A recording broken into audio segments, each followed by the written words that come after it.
So on our first, on the other podcast, Sunil Prasad 360, we talked and we got to know a little more about you. Just, for the ones that don't know you, just a brief update or just let us know what you do, and then we'll get into, we're doing a bunch of quick Q&A on this one. So we got some questions and answers for Amazon and eBay, and I'll let you know after what we talked about on the first podcast, how my brain got thinking, and I wanted to follow, but haven't yet. But anyways, go ahead, and then we'll chat after. All right, so I'm DizzyAaron. Got started with Amazon FBA. Been doing that for a year now. Did 6 figures my first year. Started homeless with no money, and dumpster dove for the first set of inventory that I could sell. And now I'm mentoring people on how to get started with Amazon FBA. Started doing that at the end of last year. And the first 5 people have all done over 10,000 per month. One of the guys that I'm mentoring, that guy's doing over 25,000 per month now. So it's a business that is barely taking off. It's nowhere near saturated. So anybody that's thinking about getting into it, still a huge opportunity. Damn. Most of these guys in the US? Everybody's in the US. So I've had people hit me up from other countries, but so far the people that I'm mentoring has to fit with my schedule. Because I work a certain amount of hours, can't figure out, Indian time and Chinese time and all that fun stuff. So if they're on the East Coast, we can make it work out. Yeah. So, The 3 hours is okay, man. Once you have like 16-hour difference, and that's just difficult. Yeah, then they're talking to me from the future, and I can't, predict the future, so it doesn't work out too well. So, what's when you first started? What were you selling on Amazon? Books. I just did all books. When I started out, it was 100% books. I basically just doubled down on that and got really, really good at books, and that's all. That's not all I've been doing, but for the most part, books has been the one thing that's bread and butter. Never stopped doing books. And you continue to, but like what else are you selling now on there? Everything. I've sold everything from adult diapers to pet toys and sodas and you name it. If people are buying it on Amazon, I'm selling it. Yeah, that's the first thing. That's the first place. Well, for me, like when I try to find something that I want to buy, I always go to Amazon and, compare the pricing. Just the difference between the US and Canada for Amazon. Like we got Amazon.ca here, which is Canada, and then Amazon.us. We just don't have enough product down here. Yeah, and it's crazy because I know one guy that's following me that he lives in Canada, and he saw my story and he wanted to start selling books. That guy got smart, and he basically buying Canadian items, buying Canadian books, and selling them in the American market. That's the thing. That's the thing we learned too, right? Well, I learned by studying this more. Is they're actually buying Canada, and then they're taking it across the border and dropping it off at getting a chip from there, right? To the FBA, American FBAs. Yeah, Amazon FBA. That's what it stands for, guys. Yeah, FBA is fulfilled by Amazon. Fulfilled by Amazon, correct. Yeah, let's correct that before you start heading people in some crazy direction.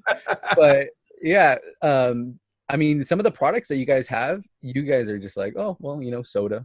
But some of your guys' soda is selling for hundreds of dollars per case, like 12, 24, and it's selling for hundreds of dollars.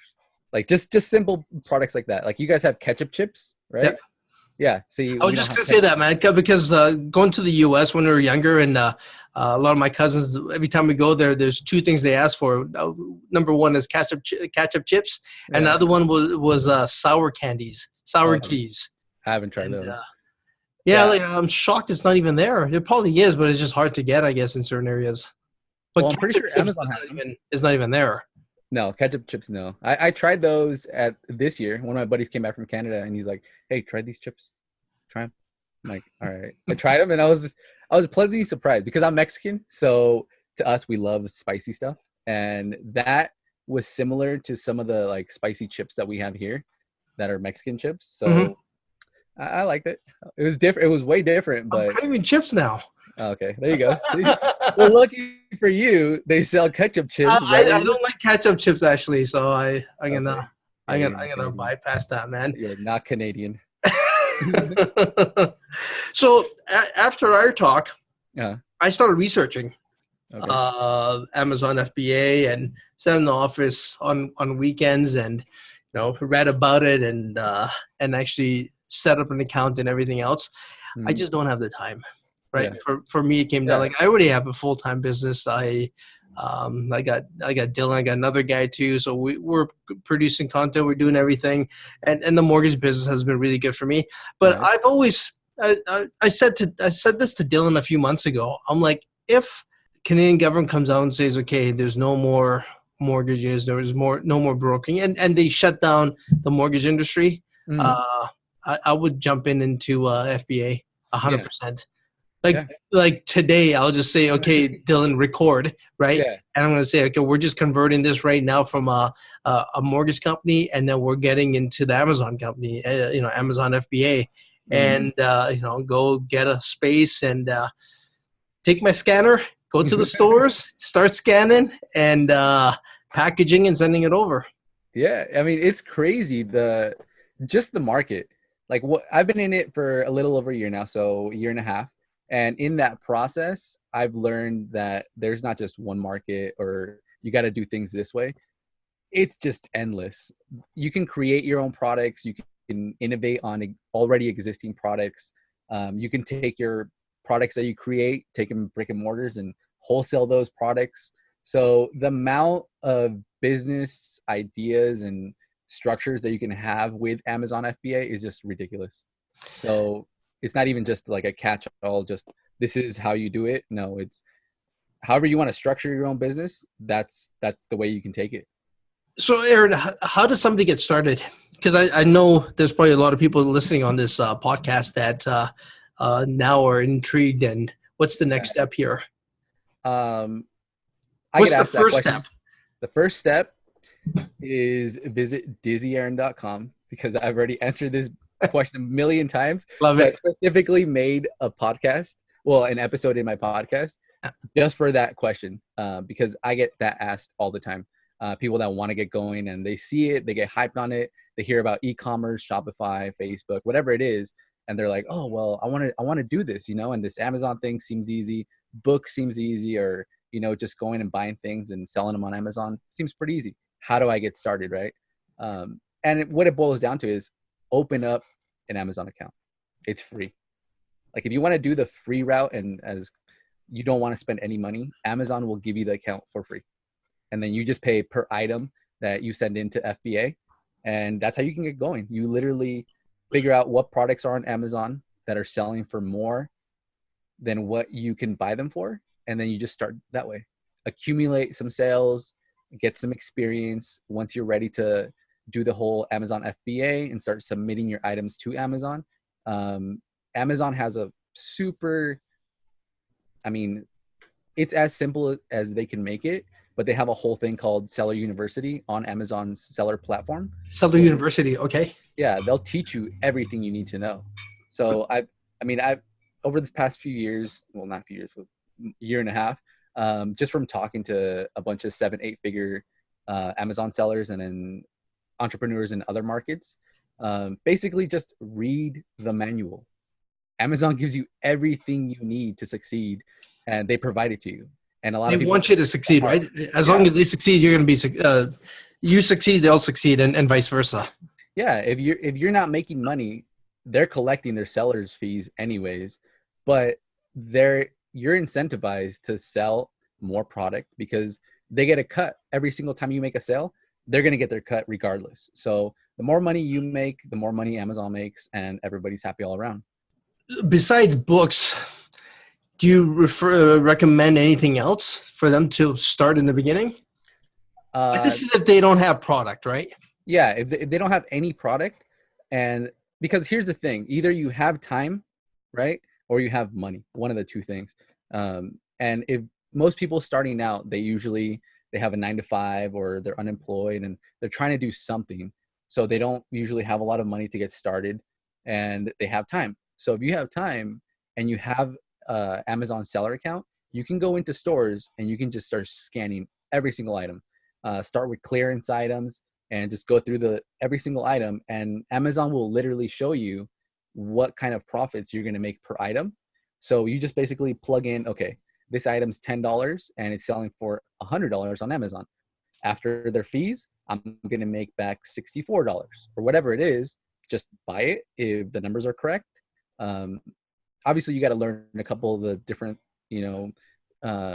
criteria for a good purchase. But once you figure those things out, like sales rank and things like that, how many competitors are selling the same product, you just purchase all of your items, list them if you don't want to send it to Amazon and you want to save some money, or just send it straight to Amazon and let them handle all the shipping costs and everything like that. So let's get back to the scanning here. So is this the scan that you're talking about? Is this built right into Amazon, or is this like a third party? No. This is straight Amazon Seller Central application. Okay. So when you go on iTunes or whatever, if you have Android, they have one for Android. Yeah. The seller app for Amazon actually has a thing in there where you add a product and it has a scanning feature where even if it doesn't have a barcode, you can grab the product and you just literally scan it and boom, it pops up exactly how many sellers are on Amazon selling that product, what they're selling it for, and how much money you're going to make. So it's not like Scout IQ or all these other ones? No. It's not going to pop up how many have sold in the past 6 months and things like that. Scout IQ is more for books specifically, although it does do the same thing where if you set it, it will tell you all the same data that the Amazon seller app will tell you. But Scout IQ is made more for people that are doing books because it has that database feature where it'll work anywhere without internet. So that's the huge plus to Scout IQ. But if you're just starting out, you don't need any additional software. You don't need to go spend $100, $200 on a scanner. Nothing like that. You can just start with your phone that you have. Yeah, just start with your phone and then get comfortable with Amazon and then just scale it from there. Okay. Now, so you got the product, right? You go to the store, you get the product, you bring it back home. What happens now? You buy it. Now what happens? Okay. So you just went to the store, you found, let's just say, unicorn cereal, which actually I purchased, and you found it on clearance for 99 cents, right? And now you want to figure out, how am I going to send this to Amazon? So you have two options. You can either list it on Amazon and then just ship it out when it sells. And Amazon will tell you, hey, you sold this item, send it to the seller, and then you figure out how you're going to ship it. You have to come out with the shipping cost yourself. But if you don't want to take that route and you just want Amazon to handle everything, then the next step once you get the items home is take any clearance stickers off, first of all, because you don't want any customers to see that you purchased that item for, whatever you bought it for. So you take off whatever stickers are on there. And then at that point, you list it on Amazon system and they'll give you a little sticker or a little barcode that you don't even need stickers. If you want, you can just print that out with your printer and then tape that onto your item. And you just do that for all of your items, put them in a box, and then Amazon will tell you exactly where to ship it. So just put all those items into the boxes that Amazon gives you, ship it out to Amazon, and then Amazon handles the rest. That's it. That's for you shipping, or that's shipping to Amazon? So there's two, right? There's two options. There's two options. Yeah. That's the merchant one, right? Merchant fulfilled basically means that you're going to be in charge of listing the item and then shipping it out to the customer once the customer places the order. So that involves more of your time, and the only benefits to that is you're not paying storage fees. So if it's a product that, let's just say it's a Christmas item and it's nowhere near Christmas, so it might not sell anytime soon, you can keep the item at your house. You can have it listed on Amazon, and then should somebody buy that, you can ship it out at that point. With other products that are fast moving products, those items, you just basically box them up, put them in a box, send them out to Amazon, and those will be handled by Amazon. That's what fulfilled by Amazon is. That's what FBA. Okay. Yeah. Now, once that's done, let's just say somebody has bought the product. Yeah. And for some reason it's damaged, or they don't like it, or it doesn't, it wasn't what they wanted. What happens now? Is that your responsibility, or is that Amazon's responsibility on the return items? Yeah, Amazon is super good with customer service, which is bad for a seller. because you're always going to have to cover whatever costs are involved. So if the customer is unhappy with their product for whatever reason, literally it could be whatever reason, they have 45 days from the time that they purchase the item to return it. So it's kind of factored in once you start the business that you're going to have X amount of returns. Right now, I'm maybe around 2% of my sales are returns, just because I make sure that everything's good to go. And I try to keep my returns as minimal as possible. But Amazon will always side on the side of your customer. So I've even had clients or customers that purchase an item, right? So I had one guy that bought um, uh, a suitcase, brand new suitcase, had a set of 3 in there, and he ended up returning it back. And it was a $200 item. So I was kind of bummed out that I had a $200 return. So I get it back. Amazon, anytime you get returns, if they're sellable, Amazon will just relist it and sell it again. If they're not sellable or damaged or something happened, they'll return it back to you. So I got that item back. And when I opened it, the guy had purchased the same item that he already had, but he put his old suitcase inside the box and he sent me back the old suitcase. So literally it was missing one wheel. You could see all the wear on it and all that stuff. So I had to eat that cost. So yeah, and that's a $200 cost right there. So those are things that happen down the road. You're going to have something similar happen to it. Everybody I've talked to, it's happened to them. It's just there's certain people that find out how Amazon works and they take full advantage of that. Yeah. So it's just part of doing business. You kind of have to just eat those costs and move forward. Yeah, make sure there's a fund set aside for that, right? Yeah, you kind of take that into account when you're doing it, when you're doing Amazon. But for the most part, if you're doing everything correctly, that those type of people, it's maybe 1 out of, I would say, like 1,000. So you're not going to run into too much of that. So Dizzy, I know you're a hustler, man, and you're always there and you're working all the time.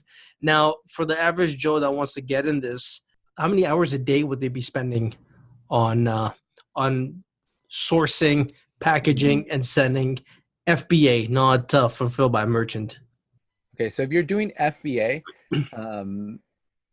it really comes down to the person and how bad they want it, right? Obviously, if you really, really want it, you're going to work twice as hard as the next person. But most of all, it's just efficiency. So how efficient are you? When you start out, you're not going to know anything about the business. So you're not going to be that efficient because you're going to be stumbling across and figuring out, how to do this, how to do that.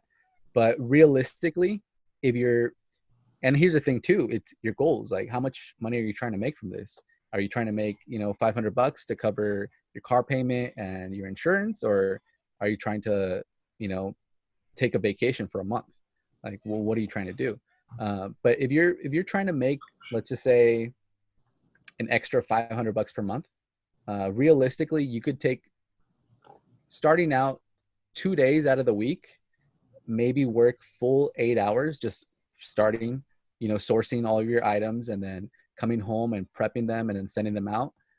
If you're doing that diligently and consistently, within 3 months, you should be up to $500 per month, where it's just net. That's what you're taking home. Nice. Okay, we got a bunch of questions here that we picked. Let's do it. We're ready. I got Dylan coming in here. So the first couple that were actually kind of answered, I'm going to ask one of them anyways, just to maybe get more in depth into it. All right. It's from Kristen. At what point did you get a scanning app? I've been selling now about a year and trying to scale up. I've made some bad buys. Scanner, I would say as soon as you can get it. I'm not even joking. The only reason I didn't buy it as soon as I started was because I literally had no money. When I first started out, I just zero capital to buy anything outside of what I really, really needed. So the first purchase I made, I did all of this just for my cell phone. So anybody that thinks you need a dedicated workspace and laptop and this and that, you don't need anything. I just did it for my phone. But first thing I bought, laptop. Second thing was the scanner, because the scanner, it'll increase your efficiency 10, 20 fold. Just because, especially if you're doing books and you have an app that you're using to scan the books, throw that on database mode, and then you can literally just scan through an entire collection of books. I could do probably over 1,000 books an hour now, just scanning and looking at numbers. Man, So I went to some of these places and I was scanning. Sorry to cut you off there. And I was scanning using just a cell phone without a scanner. Yeah. With the Amazon app, and it was taking maybe like 20 to 30 seconds per book. Yeah, it's and brutal. If you can do 1,000 an hour, wow. Yeah, I mean, obviously, I've done it so much where I can look at the condition of the book, look at the prices being listed, how many sellers, everything involved with it, and I can make that decision, on the fly. Whereas someone who's starting out is going to take a couple more seconds to analyze exactly, every detail about the book. But But that's so worth it, man. So worth it. If it's taking me like 20 to 30 seconds per book, and I can just get that scanner and not do 1,000, but even if I do say 500 in an hour, that's just saving me so much time. Yeah, your ability to scale is going to be so crazy because you're just going to have so many more references just from scanning so many books. So if you're doing it like how you were doing it, where you have just the phone and you're sitting there waiting for the internet to catch up and you're like, okay, no, that's a bad book. By that time, you've already lost the reference of exactly the numbers and what you're looking at. And if you're just banging them out and you're just scanning every single book, that'll help you down the road to be able to figure out exactly what type of books to buy, what not to buy.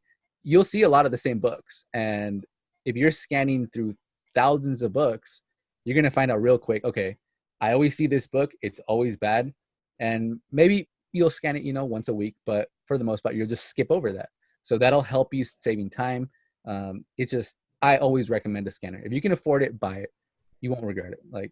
And then the resale value on those things, it sticks. So even if you use it, you could resell that thing super quick. Yeah, because the scanners are used just about anywhere nowadays. Yeah. Right? You can use it for so many different things.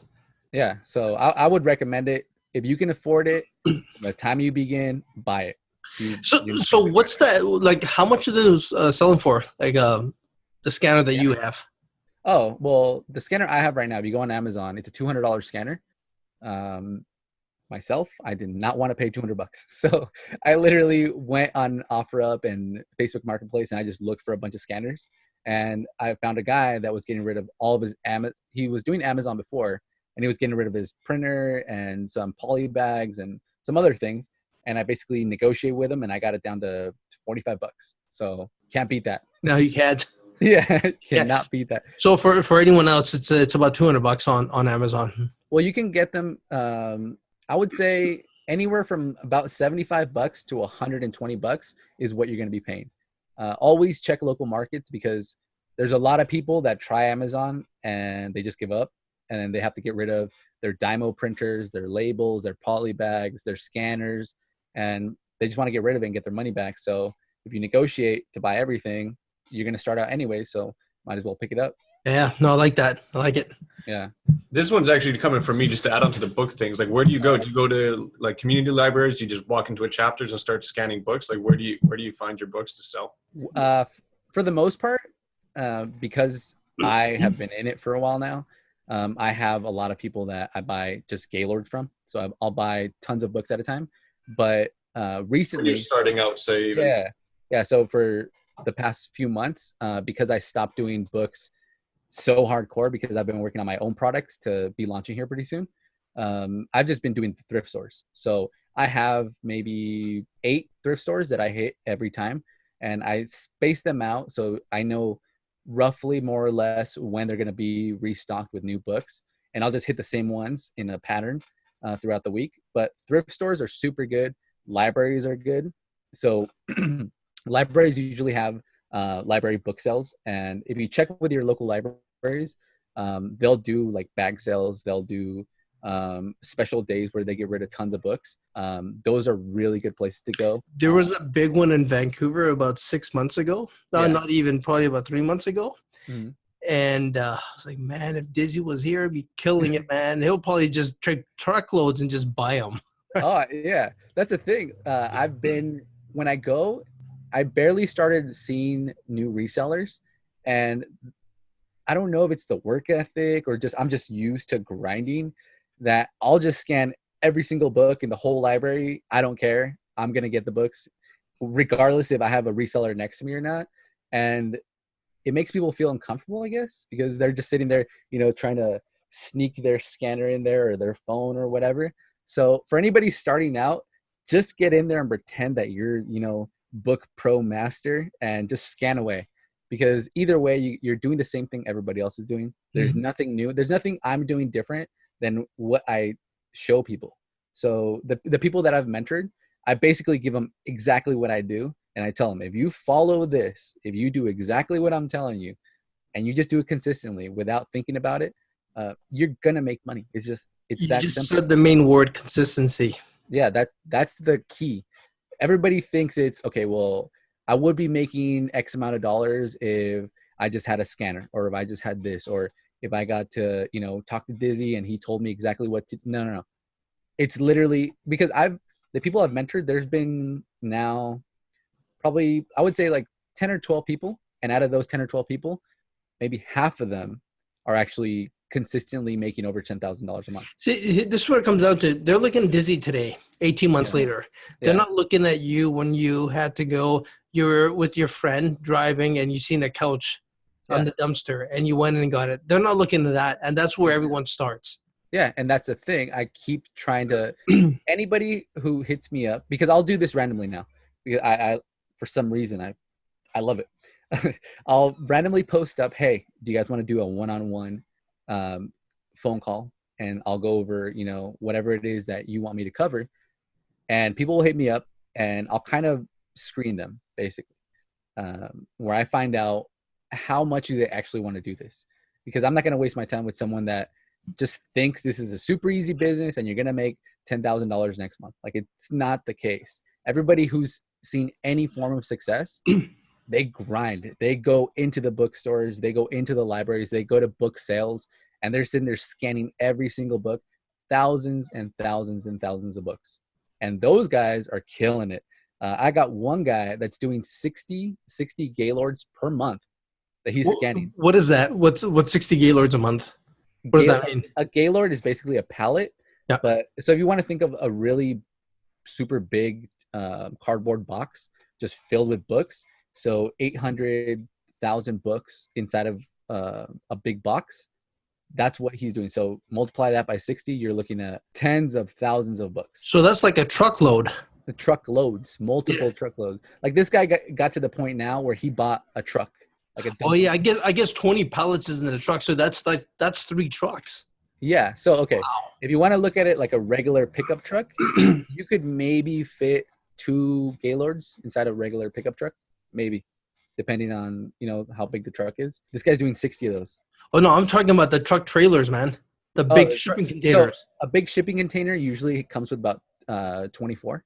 Yeah. So you're looking at 3 of those big, huge semis. Mm-hmm. That's about the average cost. Yeah, from where I was 18 months ago to now, I've done containers of books, and I've got to experience the whole process that was, how do I get rid of containers of books now? Like, what do I do with all that? Because when you're doing thousands of pounds, it's not so much the work involved to process them, because you're doing the exact same thing you're used to doing, right? So I'm used to going in and scanning thousands of books, but now I'm scanning Gaylord after Gaylord after Gaylord, and I have thousands of pounds of excess books that I got to now get rid of, because that's just taking up room, and I don't know what I'm going to do with all these books, like, where am I going to sell them? And I just happen to figure out how to get rid of them. So a lot of people, they get stumped on those type of things, but when you just scale to that point and you stay consistent, eventually you're going to get to the point where a container of books, you're not going to freak out about it. It's always just scary at the beginning when you first do it, because you've never done it before. Mm-hmm. And then once you do it, then it's like, oh, okay. Yeah. It's that one step at a time, right? Yeah, I didn't die. Yeah. Yeah. Because literally the first pallet that I got and that I was going to LTL is basically when you ship it to Amazon, instead of shipping it in a regular box, a semi-truck comes to your house and picks up a pallet of whatever you're sending them and puts it onto the truck. The first time that I did that, I remember I jumped out of bed because I heard a big ass truck outside my house, and I freaked out and I was like, oh man, I don't have my stuff ready. Oh, I need to get the pallet ready. Oh, where's my pallet jack? And I run outside and it was just a truck that was driving by. So it wasn't even time for the pickup. I thought I had slept in or something, and it freaked me out. That was the first time that I was genuinely like scared of something going wrong. And I don't know what I was thinking. I was just freaking out. So I get, when people are like, but like people are going to think I'm stealing the books, or because when you walk into a store, like let's just say you walk into Target. I don't know if you guys have Target. Yep. Yeah, it closed down here, but yeah, we had it here for a bit. Okay. So when you go and you're inside of a store and you're buying stuff, sometimes you come up on deals where it's just insane. Like you're buying video games for 3 cents and you think, okay, they're going to arrest me. Like they're going to arrest me for sure because there's no way that this is legal. Right. And I know that feeling because I've done it before, and you kind of just look around and you're like, okay, well, you guys are selling it to me. I'm buying it. You guys just don't know what I'm doing with it afterwards. And yeah, once you get over that and you realize this is a business, you're not stealing anything. You're literally giving them money in exchange of the product, and then you just figured out a way to make money on it. There's a lot of reasons. Look, they're probably selling something for 3 cents because they know that shelf space there is worth 30 cents or $100, whatever it is, right? So you're doing them a favor buying that, and and you're making money off of it. Yeah, and I tell everybody that, like, don't get scared of going into a store and scanning everything away. You're not going to get kicked out. They're not going to call the cops on you. Those shelves are expensive. Yeah, so Coke's paying a lot of money for it. Yeah, no, it's true. It's true. All right, next question, Steven. Trying to raise capital so I can just get my foot in the Amazon seller's door. Any tips? Only raised about $1,100 Australian, and it's very slow. I want to start now. Should I take out a loan to get started? No, do not. Whoever you are, do not take out a loan. $1,100 is more than enough to get started. For the most part, the education behind it is what that person's lacking, because I know there's that market of gurus on Amazon kind of exploded last year, and there was tons of people that wanted to jump in the market and were being told a million different things. And at the end of the day, analysis by paralysis happens to a lot of people. They get told this and that, and you need to have $5,000 to start, and you need to have an LLC and this and all. No, like, if you really want to learn, just start, because once you get your Amazon account open, you've already jumped ahead of the line of 100 other people. And then once you start getting the ball rolling, you can figure out exactly what you want to do. I'm going to go ahead and say that that person who asked the question is probably thinking about the private label aspect of Amazon, where it does require upfront capital in order to start, because you're going to be spending it on your launch and your ads and all of that fun stuff. And for me, I would say, as long as you know what you're buying, the types of products, and you've done your research and you know the market, all of that fun stuff, $500 to $1,000 is more than enough to get started with private label. So that's not, it doesn't have anything to do with books or anything like that. But with private label, you can start that process. Mind you, it's still, if you don't do your research and you don't know what you're doing, you're going to lose money. This is going to be my 4th product that I'm launching. And basically the last 3, 2 of them I broke even on, and then I stopped selling those products. And then the 3rd one was just, I completely lost my money on that, which wasn't a lot. I maybe spent $300, which at the time was a lot of money for me, but it was still well worth it, because I got to learn the process, learn how to find out the markets, find niches. And then once I got the product, I was able to get a sample made in China from a manufacturer, get that delivered, and actually have my product in my hands. So it's definitely worth it for the learning experience, but do your research, but don't get caught up in listening to every single person out there. Just, you got to have a little bit of trust in yourself that if you got to the point where you're contemplating starting a business and spending over $1,000 to launch your business, have some confidence that you'll figure it out. Mm-hmm. At that point, you're going to figure it out. That's how you learn. The best learning for me is now when mistakes are made, or when I'm in there and I'm working. Yeah. I'm not the type, like, I can sit and listen to a bunch of people talking about FBA, but once I'm finished listening to like 1 or 2, like, you know what? I'm done learning. Now it's my turn to just jump in and research it and do it myself. Because that's when the most learning is for me is done. Yeah. I mean, for me right now, I'm working on a product that is just, it's ridiculous. Like the market's huge. The product's going to be huge. I have two partners involved in this one product. It's going to be retail and e-commerce based. So it's huge. It's a huge product and it's taken tons of time. But I wouldn't have even got to this point if I didn't start messing around with private label and learning what other people were doing, how they were doing it, how to take a product to market, because all of that branched out into other aspects of how to do funnels, how to do Facebook ads, how to do all these different things that I never knew about. I've heard people talk about it before, but I just didn't know about any of that. So because I got into it and I learned certain other things that I didn't know before, I basically, I learned everything that I needed to get to this point where I'm at today. So I would say if you can fail as quickly as possible, that's going to be the best thing for you anyways. So the reason I wanted to get into FBA was not to do resell, but more to get into private labels, purchasing companies, because my ultimate goal is to start a private equity company where I buy companies. And now, right, you can buy retail. You can buy a company that actually produces the product. Now we get the team, within in-house that can do the ads and put that together and run Facebook, Instagram ads. And now what we have is we have an Amazon channel where we have our products that we can place on there. And it was just total win-win. And that's something that's definitely missing from my side here. But eventually when I find somebody that can run that side, I'll pick them up and then we're back to learning FBA again. I just think it's amazing, man. It's say back in the 1800s or early 1900s where people are just going and starting small shops. We're doing the exact same thing right now. It's just another cycle. Yeah. And you're right. Like you said right in the beginning, we're just starting. Yeah.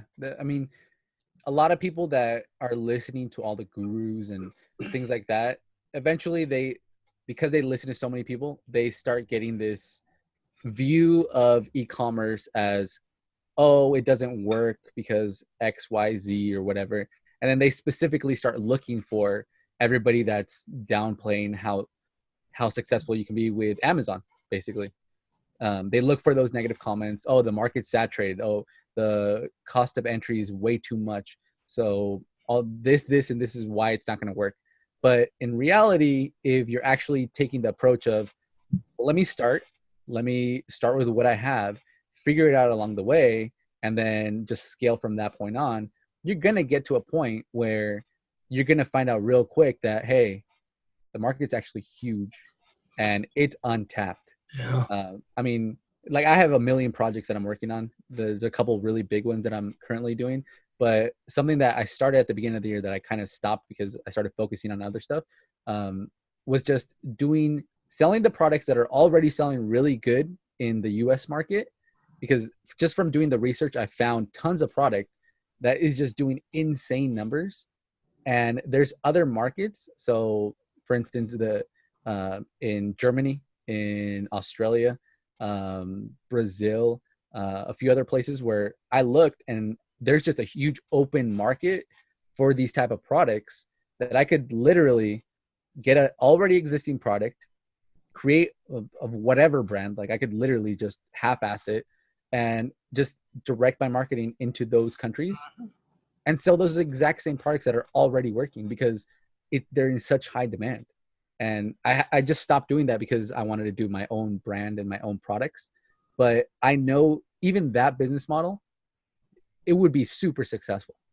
Just doing something as simple as figuring out markets, figuring out what's working in those markets, and then figuring out where you can get those products and take them to other markets. Yeah. So you're actually building a brand and a business rather than, just building a bank account is what you're doing there. Right. So I would tend to do the same thing as well. Because I think the value of that in the long run is worth so much more. You take a brand like that with your own private label and you sell that later on in life. Yeah. It's better than cashing out on somebody else's product today. Yeah. And that's from the very beginning, I had a long-term goal. So it wasn't just to, fill my pockets up quick and then go buy all the cool new stuff and, look like a success to everybody else. my goal was, okay, if I'm going to do this, I'm going to do this right this time. I'm not going to put all my eggs in one basket, which was kind of why I was already looking at private label from an Amazon point of view. I wanted to keep doing the books because books just, it's too easy not to. So for anybody listening and you want to get an Amazon, books is just, it's work, but it's easy money. It's just, that's the way it is. But that I knew if for whatever reason, Amazon down the road decides, hey, you know what? We don't want any third-party sellers. Let's just cut that channel out completely, which they'll never do. Like they just won't do it because they're just making so much money off of third-party sellers like myself that I would venture to gamble a lot of money to say that they will never do that, right?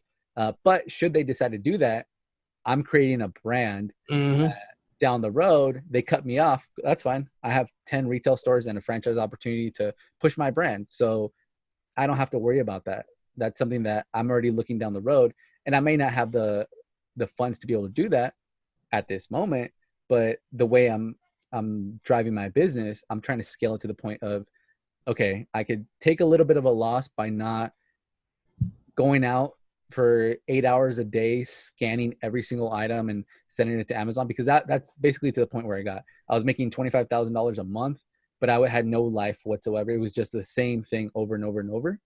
And I was cool with that. I was completely fine with that because it was allowing me to be able to start planning out what I was going to do this year, which was, okay, I can continue doing the same thing. I'll break six figures again. I'm on track to break six figures again, right? But I didn't want to just do the same thing again. I wanted to take the time to actually start pursuing what my end goal was and start focusing on that. And that's basically what I've been doing this year, which was continue doing what I know that works, but at the same time, start planning out of how I'm going to start to scale this thing. And building a brand is how you scale this thing. That would be the next big leap in the business. You sound exactly like me, but you're doing it through Amazon, I'm doing it through mortgages, but we're building something else, right? That's all it comes down to. Yeah. And I mean, from the people, luckily for me, because I've been putting out a lot of content on my reselling Instagram account, I was lucky enough to meet a lot of seven-figure Amazon sellers. And from that, I mean, just the interactions between myself and them, I picked up a ton of stuff. And at the end of the day, everybody's basically like, hey, this book thing's cool. This retail arbitrage thing's cool.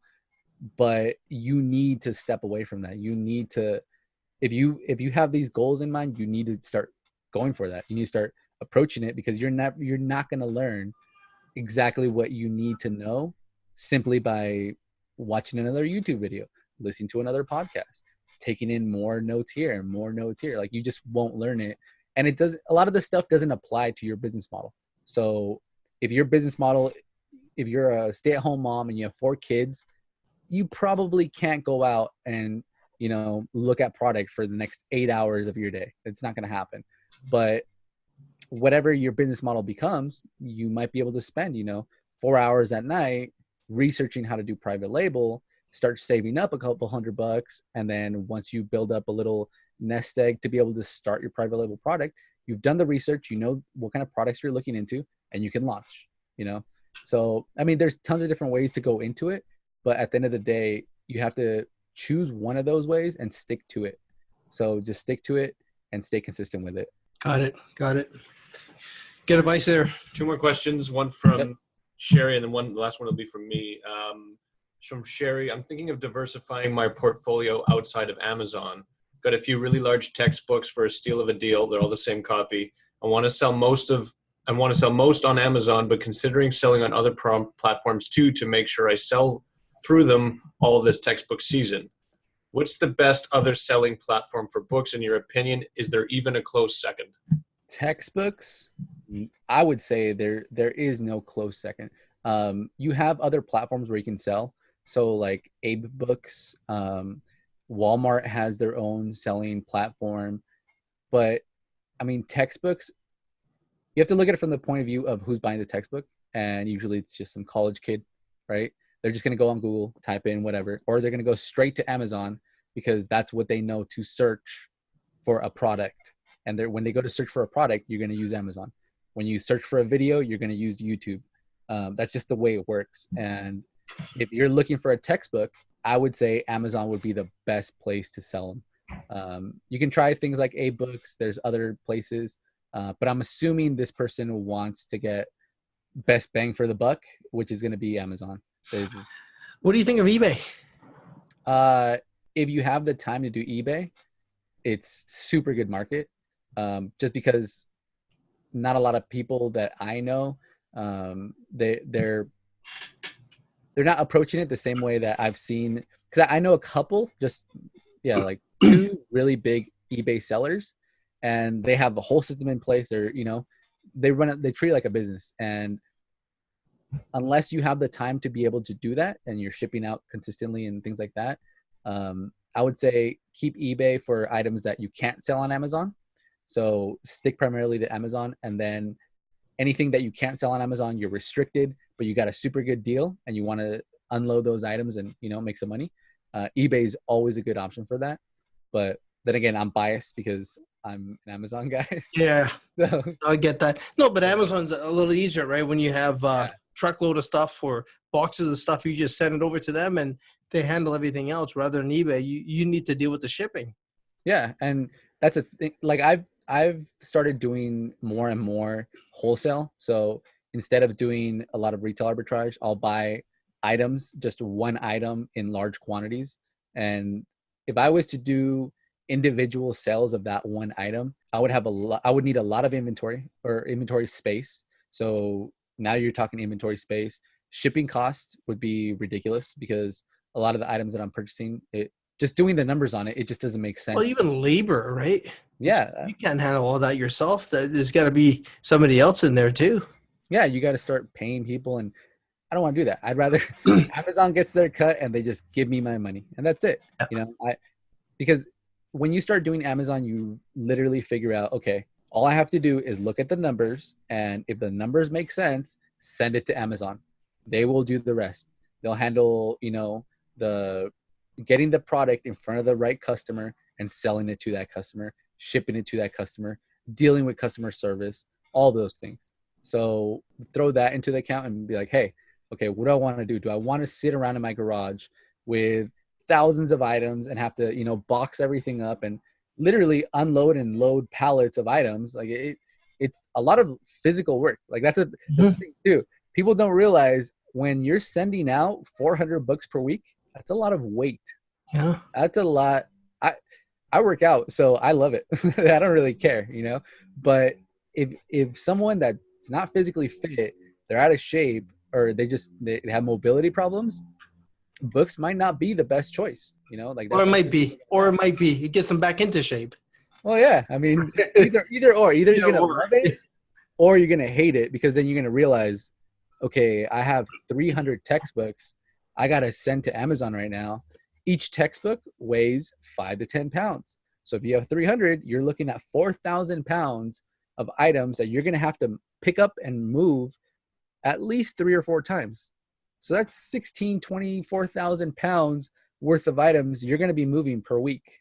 Just if you take that into account, it's a lot of physical work. Yeah. So if you're not physically, if you don't take that into account, you're going to figure that out real quick once you actually start going out to the stores, actually start grabbing a book, scanning it, putting it back, grabbing another book, scan it. I have my methods of doing it now where I can just bang out books super quick with one hand and just scan at the same time. So I've gotten it down, but at the same time, at the end of the day, your shoulders, they're going to be tired. Yeah. You're reaching up and you're grabbing books out, and it catches up to you. So that's one thing to keep in mind. It's super not glamorous, but money's there. And if you want an easy way to make money where a lot of people aren't jumping into, why not? Yeah, for sure. For a side hustle, I think is great. Oh yeah. You go into the store anyways, just might as well spend a little more time there and scan at Walmart or Target or any thrift store and pick up your products and come back home and package it again and sell it off, and just to pay some additional bills or have more cash. I think it's a great idea. And then for somebody that wants to start a business and get into private labels and create their own product and learn the retail side and have a store, it's great as well. Yeah. Just going to a store once you start this business, you're going to start viewing stores differently. Mhm. You'll, instead of just walking into a store with the retail consumer mindset, you're now going to start walking around. And as you walk around, you're going to notice, hey, these items are on clearance. They're moving out these items. Let me just scan them real quick just to see, just to see. And you're going to come up on items where they're 90% off. I literally walked into one store, but day before, Dick's Sporting Goods. I don't know if you guys have those. Yeah. So walking into Dick's, and I was walking in to buy a shirt, right? Even though I hate paying retail, I was like, okay, I need this shirt. I just need it, right? So I walk in and I'm going exactly where I need to go, but I noticed that they had just a white table, just like a picnic style table, just laid out, and there was just shoes all over it, just brand new in boxes. And I just walked around, and sure enough, 90% off, brand new Nikes, brand new everything, all like actual good shoes that are popular right now. And I just started scanning away, and I came out with like 12 pairs of shoes, all 90% off. So there were maybe anywhere from like $8 to $16 at the most, which is ridiculous. Like, Wow. brand new shoes. Yeah, brand new shoes. So that's just an easy, I think on that, I don't even know. I haven't done the numbers because they're still sitting there. But, So it's interesting you bring that up, man, because when I was looking at Amazon, they had this word. It's called gated. You can't sell. There's a lot of things that people can't sell on Amazon unless they get ungated. You want to explain a little more about that? Yeah. So like shoes was one of them. Like Nike's definitely one of them. Yeah. Yeah. So people will hear that exact story I just said, right? And then they'll think, oh, well, if I can do that, I'm going to make, tens of thousands of dollars per month. But what they don't realize is I've sold over 10,000 items now. And in the process of doing that, I've built up hundreds of 5-star ratings on my seller account with Amazon. So at that point, Amazon starts giving me permission to sell big, huge name brands. So at this point, I think I have access to every single item or every single brand. I can sell iPods, I can sell iPhones, I can sell Dell computers, you name it, I could sell it at this point. But when you start out, you're gonna want to go and try out Nike and try out all the big stuff that you would want, right? But you're gonna see that you're gated. That's what they call it, right? And it's basically, I guess, from what I know, a few years ago, a lot of the Chinese manufacturers, they're producing replica items of everything, all the big name brands, and they were just shoving them into FBA, and they were getting mixed in with FBA items. People were getting all these fakes, and people that were expecting actual Nikes were getting, fake Nikes. So Amazon put a stop to allowing new sellers to sell big name brands, and they started requiring certain criteria to be able to ungate your account from certain brands. Nobody knows what those requirements are. Nobody.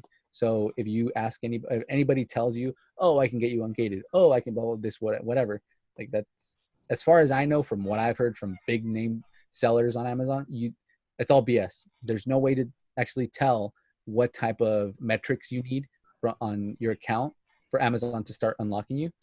I got ungated on certain brands within 3 months of me selling. Other people don't get ungated until 6 months down the road. Some people don't get ungated till a year down the road. So it's just building a rapport, I guess, with Amazon. Yeah. What I tell people is just start selling. Don't focus on the stuff you can't sell. You're just going to bum yourself out, and you're going to waste that inventory space in your head looking at items that you can't sell. So instead, focus on the stuff that you can sell a lot of that, keep your metrics good. So get good reviews, respond back to messages, keep in line with what Amazon wants from you as a seller. And then once you do that, check every once in a while, like if you want to sell Nikes, every couple of weeks, just check, hey, can I sell Nikes? Oh, I can sell Nikes now. And then at that point, you're going to start getting ungated, because I've yet to submit one invoice to Amazon to get ungated. So everything I've gotten has been auto ungated. So I basically just click, and then it says you're gated, request to become ungated. I request it, and they ungate me. That's my suggestion as far as how to get ungated from certain items and be approved to sell all these big name brands. So this is why used books works in the beginning.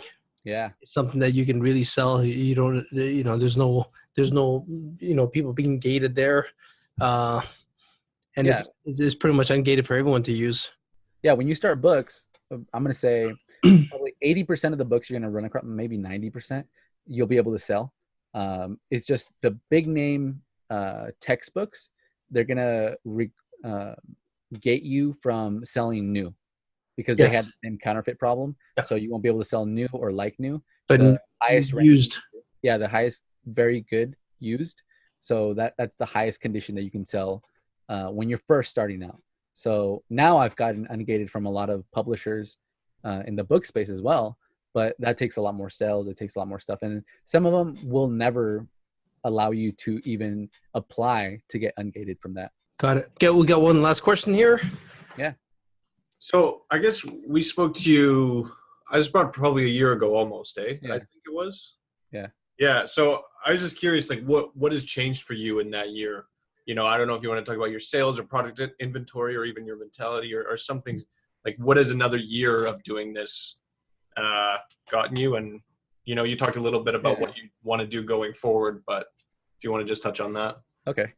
Okay. So a year ago, I was basically, deer in headlights, still learning the business, super excited about everything, still excited about the business, but now it's on a different level. Now it's just completely different paradigms from where I was at last year to where I'm at today. Over the past year, I've had the opportunity to, like I said, not physically meet, but talk to a lot of 7-8 figure Amazon sellers and entrepreneurs. I spoke with a mentoring coach, I guess you could say, that teaches people how to go from like 10K to 100K per month and how to scale your business. So just in those type of relationships that I've had over the past year, I've had completely different mindset as to what I was doing. So during last year, I was just completely grind, just shovel shit and just fucking get this done and make lots of money so we can buy more and sell more and this and that, and that was fun. Don't get me wrong. I loved the process. I loved everything about it. Wouldn't take any of it back. Towards the end of the year, I started scaling like crazy. I started buying pallets and truckloads and containers, and I scaled that. I hired out people. I had, at one point, I was doing basically like about a container per month of books, along with everything else that I was doing. And I had people that were prepping the books for me and doing all kinds of fun stuff. And I kind of tested out different models to see which way I wanted to scale the business. And I got to the point where I started looking at warehousing space, how much it was going to cost per month to lease out a warehouse, what kind of equipment I would need, a forklift, the cost of that, what kind of conveyor belts I would need if I need conveyor belts, hoppers, all these different things on how to scale the book business into an actual functioning, systematized business, and what kind of margins I would have on that, all that fun stuff.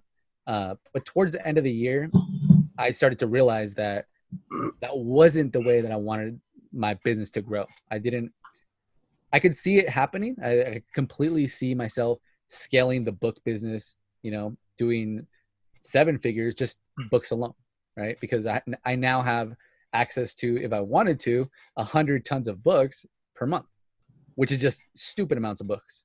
And at that point, you need a place, you need trucks, you need all kinds of logistics to even make that work. But that's not the way I wanted to scale my business. And that's not what was satisfying my life, basically, right? So I decided, okay, I'm going to continue doing Amazon FBA with books because it's too easy not to at this point. Now that I've gotten my workflow down and everything that I do with books, I've just gotten it down to the point where it's not work for me anymore. I could just do it subconsciously and it works out for me. So I decided, okay, I want to turn my brand into something that's more meaningful and more fulfilling for myself. And that was mentoring other people on how to do what I'm doing, because I started doing it. And I don't know if you remember the story I told you about mentoring my roommate's little 11-year-old daughter. Yeah.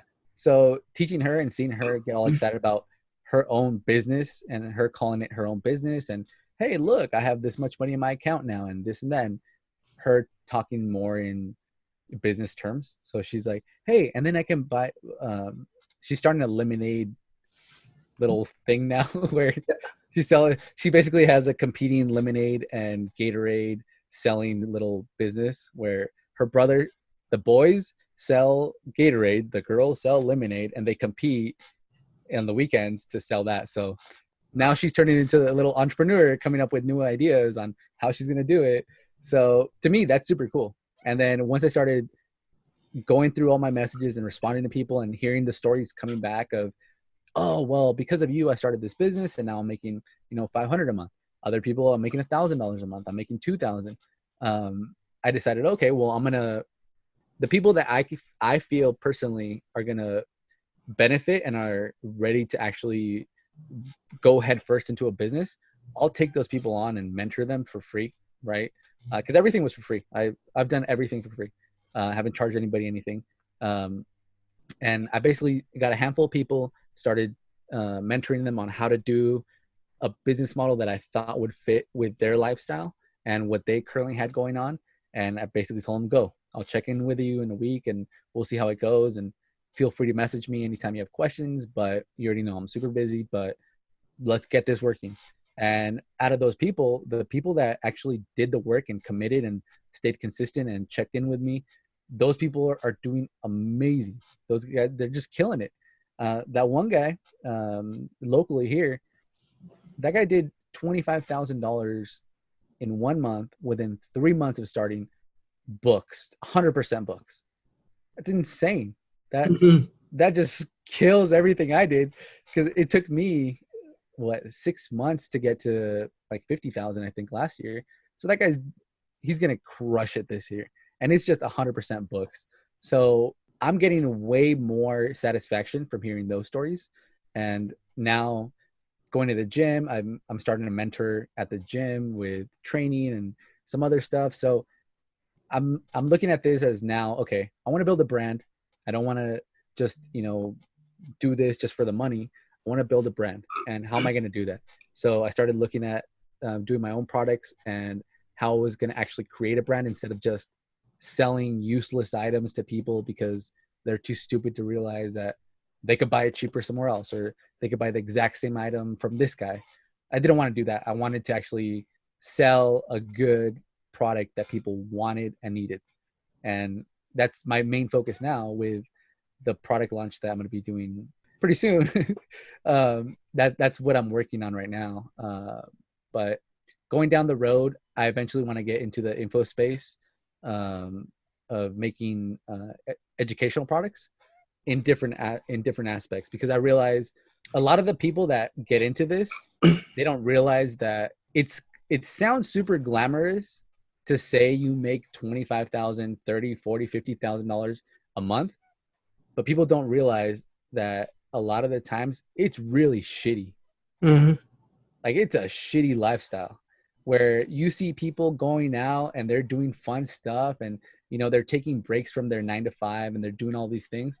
And you're just crammed in front of a computer or inside of a bookstore scanning books and, doing all this grindy stuff that it doesn't feel like you're going to get anywhere, right? So you'll end up feeling depressed, anxious about certain things. You're going to lose your business. You're going to lose your inventory that you just spent thousands of dollars on isn't going to sell, and you're not going to make money. And I think that's an aspect that nobody really talks about that is really, to me, is key to the business. If you don't have the mindset, if you're not in a mental space where you can accept that type of failure, you're not going to be able to succeed, because that's just something that it comes with the business. It comes with the business. And anytime that you're taking the step and you're telling people that you're going to make 6 figures selling books, good luck, buddy. Like, let me know how that works out for you, because it's not an easy business and no one's going to help you out. I mean, unless you find my Instagram and then you happen to DM me and I'm like, oh, okay. Yeah. Within the business, I think people will, but I think just the outside, the ones that talk, you're not going to get anything from them. Yeah. So to me, that the mental aspect, the mindset behind entrepreneurship and business and e-commerce and things like that, to me, that really resonates with me. So eventually I want to get into that space of helping people getting into the correct type of mindset behind any kind of business, whether it's retail or it's e-commerce based. Just figuring out yourself, figuring out what type of issues you have before you actually dive into something where it's going to cause you more issues. Like that's the thing. A lot of people think jumping into e-commerce is going to resolve their already underlying issues of, maybe you have issues with your marriage. That's why you're trying to start this e-commerce business so you can have more money, because then you can buy your wife all this other fun stuff and you think that's going to resolve it, when in reality there's underlying issues behind that go unresolved, and money's not going to fix it. Surprise, surprise. It doesn't fix it. It causes more issues, because now you got to worry about Amazon shutting down your account because you're selling counterfeit Nikes. And now you have to worry about all this other stuff. So to me, that's where I want to go with my brand, my personal brand. And then my business, the e-commerce side of it, I'm going to eventually just build out a portfolio of, like I said, high quality products that people actually need, and take it down that route, because I want to be able to scale myself, and I want to be able to have that money coming in, because I love money. I love making it. I love spending it. So don't get me wrong. That's everything I do is based around the fact that I want to have more resources to be able to do all the stuff that I want to do. And the only way to get those resources is to make more money. Like that, it is what it is. You want to build, a sanctuary for Yorkies, you need money. Yeah. Yeah. Like a lot, like, cause that's one thing I want to do down the road, like build a sanctuary for Yorkies. So just see a bunch of Yorkies running around. Like, to me, that would be cool, but that costs money. So to do stuff like that, it's going to take a lot of money. It's just, so the end goal is everything that I do, monetize it to be able to scale to the point where I'm doing the stuff that's fulfilling to myself. And in the process, I get to see the fruits of my labor being paid off through other people's success and seeing them succeed in their business or whatever it is. Even if they come to me for just some random mentorship for whatever it is, right? If they get some type of value from what I'm doing, cool. Like, to me, that if they come to me and they think they're going to be doing e-commerce, but we find out that they have some kind of issues where, they have unresolved traumas in their past that they're trying to, mask by doing e-commerce so they can flex on people with a Lambo. Like, okay, well, hey, maybe you should work out because you're fat and you're always complaining about how fat you are. Let's work on that first. And then, maybe that's all it is. So to me, that's kind of where it's usually never money. Yeah. It's always something else. Yeah. And that's kind of where I'm at now. I'm 10 times more happy than I was last year. And I was pretty happy last year. Yeah. So now it's you get like so much more energy right now, man. Oh yeah. And the crazy part is all morning I've been dealing with like insanely stressful things. I was on a business call with my two partners trying to, hash out exactly the corporate side of how we're going to structure the LLCs and all kinds of fun stuff. But this is what I wanted to do. So, reach out to me, and I might give you some advice if I know a little more on the corporate structure side. Okay, cool. Yeah, I would love that. Definitely. Yeah, because my whole backstory. So coming from being homeless, no money, nothing like that, to the point where I'm at now, where I'm talking to people that I wouldn't have even guessed to even know those type of people. To me, it's just humbling as hell, and I love it. So getting to this point, it's been fun. It's been fun. You're a hustler. Most people aren't, and most people aren't dedicated and want to work that hard. Yeah, and that's what a lot of people look up to. Yeah, and I mean, over this past year, I've heard all kinds of super humbling compliments from random people over and over and over, and like I've finally started accepting a majority of those because I've seen it. I've seen the level of commitment that I've had to this business and what I've done, the sacrifices I've made to get here, and just from everything that I've done up until this point, and the people that I've interacted with and hearing their responses to everything I've done, it just drives me even more to see where I'm going to be 3 years from now, 5 years from now, 10 years from now. Because you're adding value to them. Well, that's the goal with anything that I do. I want to bring value. I want to bring value in everything that I do. I mean, that's one thing that actually like bothered me from certain people on my reselling account when they would say, well, because they would ask me questions and I would respond back. And one thing that I would see from multiple people was, well, how do you bring value to people if all you do is sell books? Well, with that fucking mindset, you're not bringing anybody value, right? You know? And at the end of the day, it's just, even with me, when I was only selling books, doing 100% books, some people didn't understand why a wholesale supplier or a distributor would want to work with me if all I do is sell books. Why would they do that? Well, one, I sat there and talked to them like a human being, and I actually had a good conversation with them. They felt a good rapport with me enough to say, hey, you know what? Maybe this guy's not doing $100,000 like our other clientele, but it's not going to cost me anything to sell him one pallet, right? And based on what I'm seeing, this guy is going to buy more and more and more. And sure enough, the first distributor that I ever came up on, same thing happened. I just met him and we started talking, and he sold me one pallet that sold super quick. I bought 3 the second time, and then I bought 5, and then I bought half a container, and then I bought a full container. So it's a long-term relationship, and that's how I view everything. Every interaction, you never know who you're going to meet. And a lot of people don't realize that. They expect, you know, the millionaire type of guy to be wearing a suit and, you know, talk super proper, but you literally don't know who you're going to meet, and you could just blow that whole conversation because you gave off a bad impression. Yeah. You know? So I would say, yeah, bringing value in every interaction to every single person. You don't know how it's going to work out. I mean, I had a conversation with a lady that stopped me while I was scanning books, and she asked me questions. Some little old lady. She's maybe, you know, in her late 60s, early 70s. And she started asking me questions, and I stopped what I was doing, and I didn't have to. You know, I could have been like, oh, I'm scanning, and just put my headphones back in and just kept going. But she showed genuine interest in what I was doing. I explained it to her. She asked more questions, kept explaining to her. And then she comes out with, hey, I was a ex-songwriter for some big stars or whatever. And because her husband died and she went through depression and this and that, whatever, she lost everything, blah, blah, whatever. So I went through my story. And at the end of the day, like, yeah, I didn't receive any monetary value from that exchange, but just the fact that now she has an available opportunity to make some extra money by doing either what I do or flipping things on Facebook Marketplace and OfferUp, which is what I told her. I was like, you don't want to spend money on shipping, you don't have the money, don't ship anything. Just find stuff. You're coming to the thrift stores already, so you're already in a good position. Now you just got to figure out how to find the items. Start looking it up like this. List the items on Facebook Marketplace, Letgo, OfferUp, and then let the buyers come to you.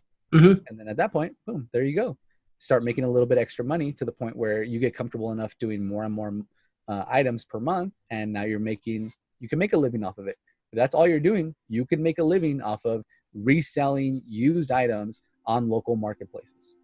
I know people that are working minimum wage and they're getting by on minimum wage. So if you want another avenue of how you can make some extra money, there you go. Sell locally on Facebook Marketplace, OfferUp, Letgo. You don't have to ship anything. You can buy it super cheap and you're still making money. So one item. Yeah. Aaron, thanks for your time, brother. I really appreciate it. I really like the value was amazing, man. The Q&A, and I think you're definitely adding a lot of value. Where can people reach you? Best place is my website, DizzyAaron.com. That's probably because it has everything on there. So if you want to find me on Instagram, it's DizzyAaron. If you guys want to check out my reselling account, it's Dizzy Resells. So it's just DIZZY Aaron.com, AARON. Perfect. Thanks, brother. Appreciate it, man. Thank you guys. Thank you.